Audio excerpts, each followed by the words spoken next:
This is Matthew Cratter from Bitcoin University. Today I wanted to talk about the obvious Bitcoin rocket ship that we're seeing. We're seeing unbelievable price action. Turns out the spot Bitcoin ETFs were not priced in after all. They were announced on January 11th of this year. If we look at the chart here, this is back. It's even hard to imagine what this was like. This was back when Bitcoin was in the mere 40,000s. And this morning we're now rapidly approaching Bitcoin 60,000. Bitcoin has passed all-time highs in 30 plus countries, including China and India, according to Balaji. And this is amazing when you think about it, because these 30 countries represent 60% of the world's population, 30% of its GDP, and a new all-time high is headed to Bitcoin.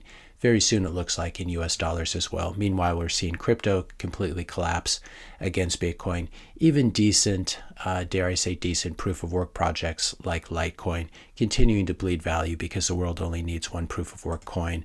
Monero getting trashed completely again. And what's even more significant, very large asset classes losing huge amounts of value to Bitcoin. We see the QQQs, tech stocks, crashing relative to Bitcoin.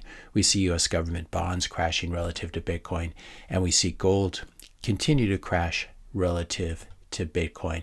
The Bitcoin ETFs are now approaching 50% of the size of the gold ETFs. We're currently at about 41 billion in terms of Bitcoin ETFs. Gold, which has been around, the gold ETFs, which have been around since, I believe, 2004, are currently at 92 billion. So we're almost at 50% of that after just a month or two, which is hard to imagine. At this rate, the Bitcoin ETFs will pass the gold ETFs in terms of market cap, probably in a year or two. You're watching gold getting demonetized in real time. This is what we're seeing. We're seeing a digital store of value, digital gold, replacing physical gold as a store of value, and also replacing other traditional asset classes like U.S. Treasuries, which are still really the global reserve asset, as was gold before that on a gold standard. These global reserve assets are getting demonetized by Bitcoin, and you're alive here to see it. I hope someone's checking in on Peter Schiff. He's probably hiding under his desk with his shiny yellow rocks after having been wrong yet again for another cycle. I love this meme of gold basically staying in the same place as Peter Schiff ages and as Bitcoin's price approaches $1 million. If you're enjoying this video so far, I just ask you to hit the subscribe button, hit the like button, leave a comment, question, suggestion, topic. Even though I don't always respond to those, I do take a look at them and try to make videos that cover those topics. Also share this video with a friend or family member. I think it's a good time as well to remember Peter Zeihan's prediction that Bitcoin was close to going negative. Well, it's now at almost 60,000, so it'd have to go down more than $60,000 to go negative. Be careful when you listen to people who know nothing about Bitcoin and pronounce like this. Makes you really wonder what else they know and what else they are wrong about when they fail to understand Bitcoin and say something as stupid as that it's going to go negative. Dave Ramsay is in the same category. We've covered him before. If you go to his website, you can see he has a very profound discussion of Bitcoin. Bitcoin and digital currencies like it are best known for two things. They're really hard to understand, and their value is all over the map. You'd expect something better from a finance guy. Maybe he could have done a little bit of digging rather than just saying Bitcoin is hard to understand. But I think the real award for getting things wrong should go to the author of this article, Paul Vigna. Michael Saylor bet billions on Bitcoin and lost. A very misleading article because even though he stepped down as CEO, he remained on the board, and this was so he could focus more on Bitcoin things. This article was published on August 3rd, 2022, when Bitcoin was, when MicroStrategy stock was way down here. And as we speak this morning, it looks like there's a good chance in the next couple of days MicroStrategy stock will approach $1,000 for the first time. So this person, it's just unbelievable what the kind of articles that people publish and the ignorance. But hopefully Paul Vigna has awakened and gotten some Bitcoin for his own family. Bitcoin derangement syndrome, as we've seen over the years, is a really weird thing. And we're now seeing it now with a number of people. For example, Gareth Soloway, who keeps shorting Bitcoin for some bizarre reason, and shorted more at 57,000.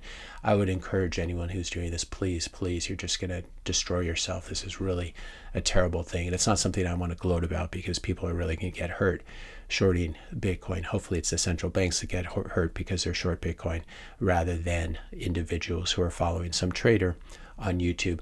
I thought this comment from Dylan LeClaire was quite interesting because it mirrors my experience as well. Got to be honest here, after being the annoying Bitcoin guy for the last 4 to 5 years in close social circles, I've received shockingly low levels of inbound, less than the 2020 run up by a decent margin, apathy, capitulation after 2022. I don't know, fascinating to say the least. And I've experienced the same in my daily life. I've only had really one person come up to me and actually go through the motions and open up an account and buy some Bitcoin. So it's very strange with Bitcoin pumping like this. There doesn't seem to be any media feeding frenzy. No one's talking about it. And that leads me to believe that we're still very, very early in this bull market. Still has probably at least a year and a half to go. And we're not even close to the mania phase yet. I'd be curious what you're experiencing in your own life. Are people asking you about Bitcoin? Are they asking you how to buy Bitcoin? Or is it still pretty quiet on the Western front? This is a question I get a lot in my personal life as well. Is it too late to buy Bitcoin? I'd say that even if Bitcoin's ultimate price target turned out to be only $1 million, it's extremely conservative for reasons we'll see in a moment. If it turned out to be just $1 million, buying Bitcoin here is like buying $1 for less than 6 cents, because you can buy one Bitcoin for less than $60,000, and that would be less than 6% of the price target. Again, you don't have to buy a full Bitcoin. You can buy a couple $100 worth of Bitcoin, or even less, because Bitcoin's divisible into 100 million little pieces called Satoshis. I like to tell people to be careful, though. Keep only as much money in fiat, in US dollars, in euros, in yen, in British pounds, in Australian dollars, in Canadian dollars. Keep only as much money in fiat as you're willing to lose. Also, keep only as much money in stocks as bonds as you're willing to lose through opportunity cost, thanks to Bitcoin. This is what it looks like if you hodl US dollars. This is a very bad token. It was a very bad airdrop over the past few years, and it continues to lose value. So I would avoid scammy tokens like the US dollar. I like this meme we have, that Dave Ramsay's and the Peter Zeihan's of the world saying, I think Bitcoin is going to zero. We have people saying, I think Bitcoin is going to 100K or 500K. And then I guess this was originally a Max Kaiser quote, Bitcoin has no top because fiat has no bottom. And I think this is right. I think Bitcoin pumps forever in US dollar terms, not just because the US dollar is going to lose market share and lose purchasing power over time. And it's not just because eggs are going to be $50 a dozen. It's also because we're seeing real adoption, and we're seeing real value and economic savings flow into Bitcoin. So there's that adoption piece as well. I wanted to highlight this BlackRock ad for Bitcoin, that for their Bitcoin ETF, that puts it in the category of progress. Get your share of progress. It's always interesting to see the messaging from market materials here. IBIT, the iShares Bitcoin Trust, now lets you access Bitcoin where you get your stocks and bonds, so you can manage all your investments in one place. I would say this is more geared to sort of the older generation, maybe older Gen X and boomers, but it's always interesting to see the messaging.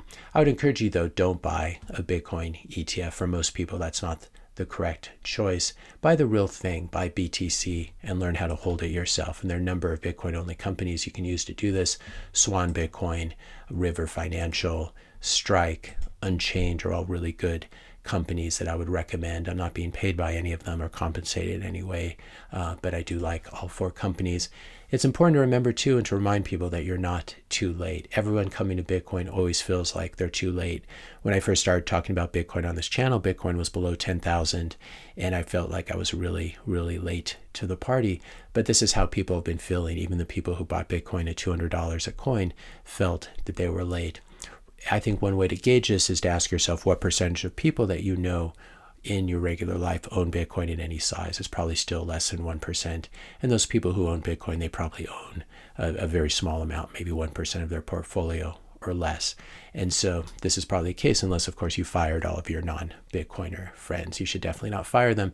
You should convert them to Bitcoiners, because they deserve to have this savings technology along with everyone else. I think we're still so early. The world is just waking up. I like this quote from John Vallis, and I like this meme from this picture from Bitcoin Sapiens. The John Vallis quote is, if you don't see it, it seems absurd.